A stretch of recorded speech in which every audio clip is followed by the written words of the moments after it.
দেশের রাজনৈতিক পালাবদলের স্রোত এসে পড়েছে বাংলাদেশ ক্রিকেট বোর্ডেও। নতুন করে বোর্ড সভাপতি হয়েছেন ফারুক আহমেদ। পরিচালক পদ থেকে সরে দাঁড়িয়েছে 4 জন। তাদের জায়গায় ফারুক বাদে নাজমুল আবেদিন ফাহিম নতুন করে পরিচালক হয়েছে। গুঞ্জন রয়েছে বিসিবির দায়িত্বে আসতে পারেন সাবেক অধিনায়ক তামিম ইকবালও, যাতে কিছুটা হাওয়া যোগ করে হঠাৎ বিসিবিতে তামিমের উপস্থিতি। গতকাল দিনভর জাতীয় দলের ক্রিকেটাররা ব্যস্ত সময় পার করেছেন।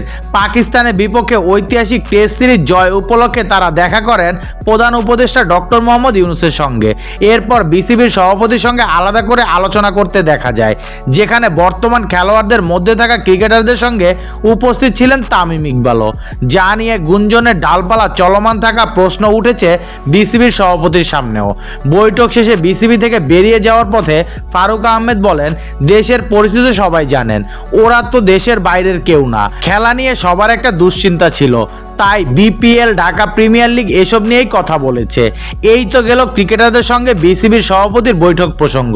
সেখানে তামিমের উপস্থিত থাকার সুনির্দিষ্ট কারণ জানতে চান সাংবাদিকরা। জবাবে বিসিবির সভাপতি বলেন, এমনিতেই দেখা করতে আসছিল, সে তো আমার সবচেয়ে কাছের, সে প্লেয়ারদের সঙ্গে লম্বা সময় কাটিয়েছে, তাদের সঙ্গে এসেছে, দেখা করেছে।